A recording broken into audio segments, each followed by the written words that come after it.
Okay. On Tuesday, May 7th, 2019, I'm in Ogden, Utah to participate in a special event to mark the 150th anniversary of the driving of the Golden Spike and to witness the inaugural run of the newly restored Union Pacific Big Boy number 4014. The event starts off in Ogden with a visit to the Utah State Railroad Museum located at Ogden Union Station.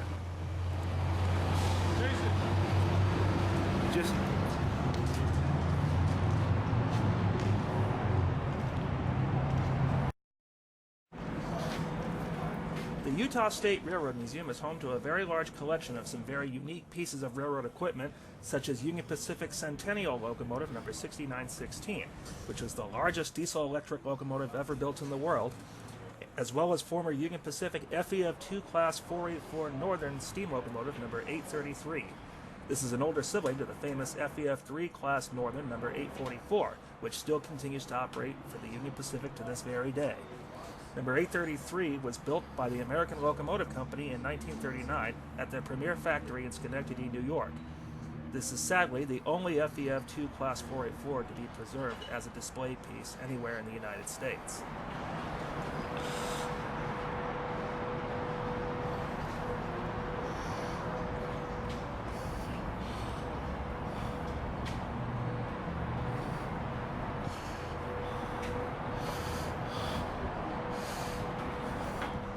Over on the adjacent track behind the 6916 is a former U.S. Army hospital car, and on the adjoining track next to it is the Union Pacific 2002 Olympic Torch Relay car. Along with this hospital car, the museum also features a few other pieces of former U.S. military railroad equipment, such as a dual-gauged diesel locomotive that is able to operate on both narrow and standard gauge track. At the back of the display tracks behind the hospital car and the military switchers is a small collection of vintage freight and lightweight passenger cars. On the other side of the fence, the stage is being set up for the ceremony that will take place on Thursday morning. Sitting on one of the outer display tracks is former Southern Pacific SD-45 number 7457. This locomotive was the first SD-45 to be built for the Southern Pacific in 1966 and was primarily assigned out of the city of Los Angeles, California. This locomotive last saw service on Donner Pass before it was donated to the museum in 2002 by the Union Pacific. On the opposite side is former Rio Grande SD-42 tunnel motor number 5371. This is the last remaining former Denver and Rio Grande Western tunnel motor locomotive to still be wearing its original paint colors and was still in service as late as 2009 before being donated to the museum by the Union Pacific in 2010. Placed on display right behind the 7457 is an Alco RSD-15 Alligator unit from the Santa Fe Railway. Originally constructed in the late 1950s as Santa Fe number 823, the locomotive later went on to become Utah Railway number 401, where it would finish out the remainder of its active career before being donated to the museum after it was retired.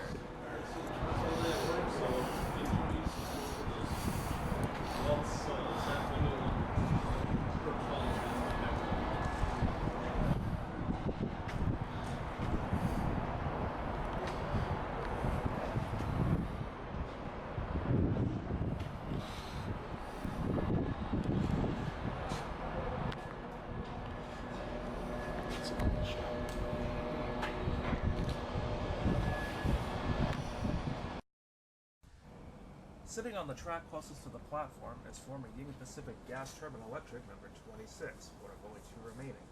Just across from them, next to the platform itself, are a Cargill switcher, two more cabooses, and a small string of vintage freight cars. parked on the track in between those cars and the main platform is a Union Pacific passenger special that is in town for the Golden Spike anniversary celebrations. Located at the opposite end of the platform from number 26 is the rest of the museum's collection, which includes a former UP wrecking crane and a rotary snowplow. Sitting next to the rotary is former Denver and Rio Grande Western C-16 steam locomotive number 223, which is being restored to operation by the local chapter of the Railway and Locomotive Historical Society. Another former Union Pacific steam locomotive that is also part of the museum is parked outside next in front of the depot.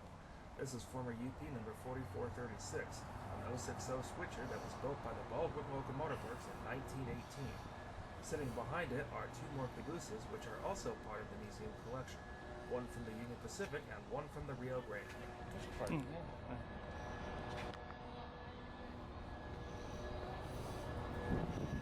What you're about to see is the footage of the two westbound freight trains I caught on camera during the drive to Evanston the next morning to meet up with the 4014 for the chase down the Wasatch Mountains into Ogden.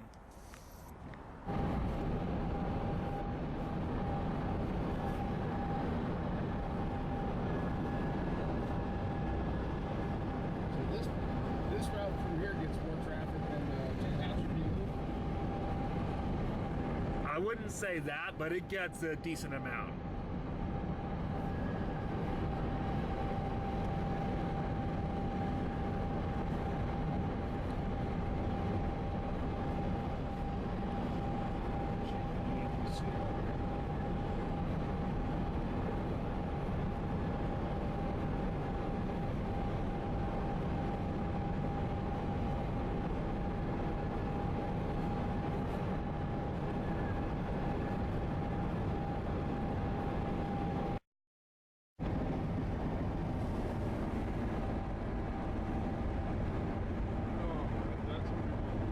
That's an easy place to stop.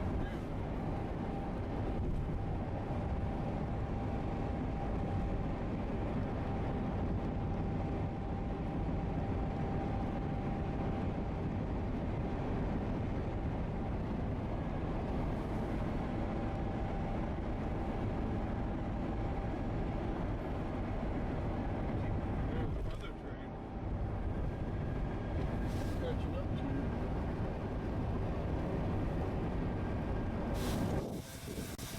Upon arrival at Evanston the next morning, 4014 is steamed up, parked on a siding, and building up pressure ready to go, and is simply waiting for the scheduled 8 a.m. departure time for the 80-mile dash to Ogden. Number 844 is coupled on just right behind it. While I was getting some pictures, I heard an eastbound train coming up behind me and decided to turn around and film it.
After the train passes by, I stick around for a few more minutes to get some last photos of the 4014 before moving to a location on the edge of town to get set up for the train's departure at 8 a.m.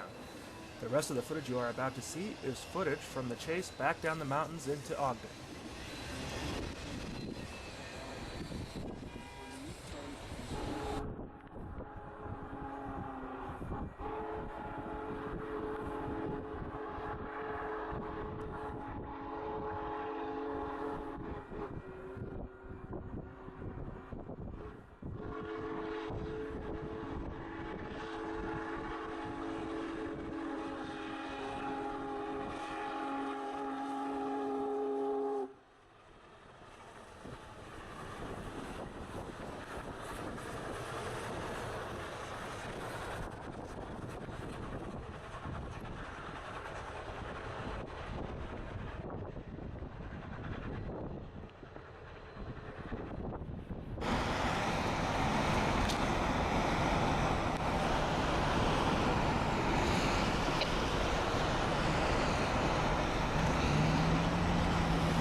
Boy, it's barely moving.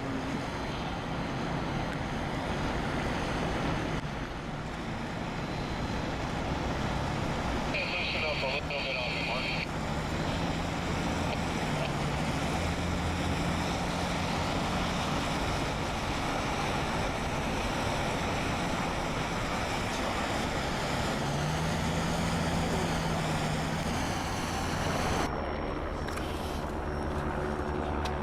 Excuse me, sir. I've been standing here for quite a while. Will you put your right in our bag?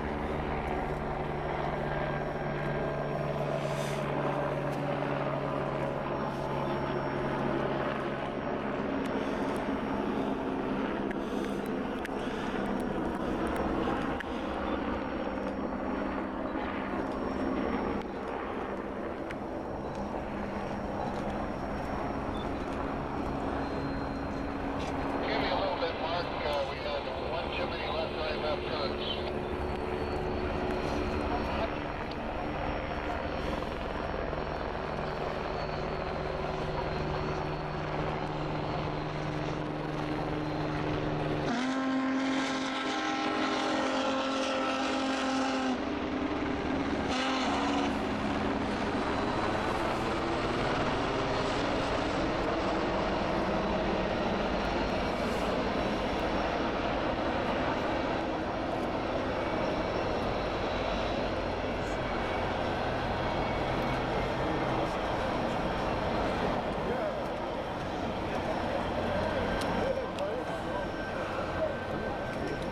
We should try it's just accurate.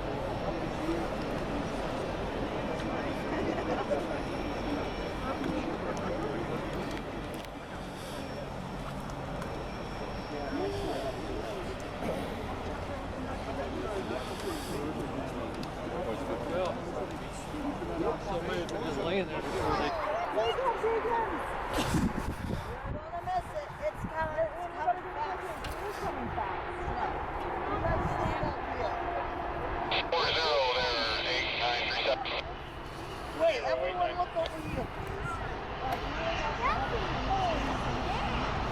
Hey, look over here.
I don't think he's ever gonna let it.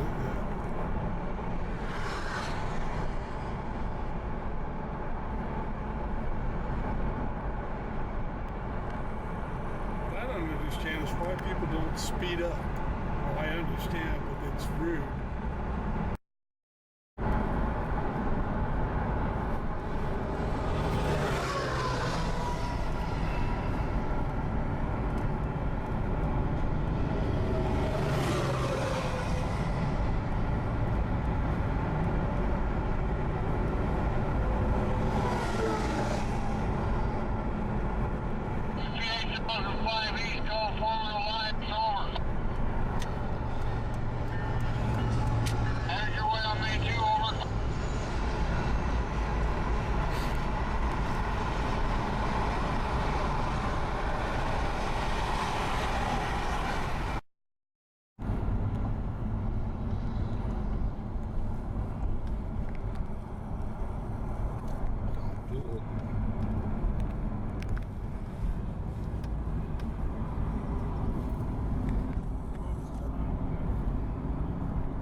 20.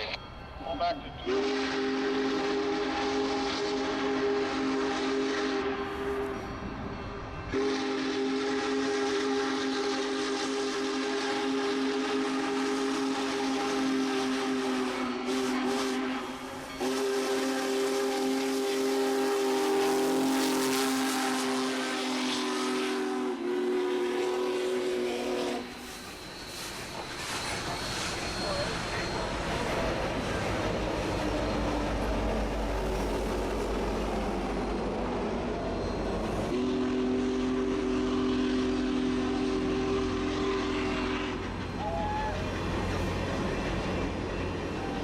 Our last location of the day is at milepost 985 as the train rolls into the city of Ogden. From here, the train will proceed to Riverdale Yard where the concerts will be taken apart and the locomotives will be prepared for their participation in the Golden Spike Anniversary celebration at Ogden Union Station the next day. I hope you enjoyed this video and thank you for watching. Now I know why. Those are probably the best shots. Then the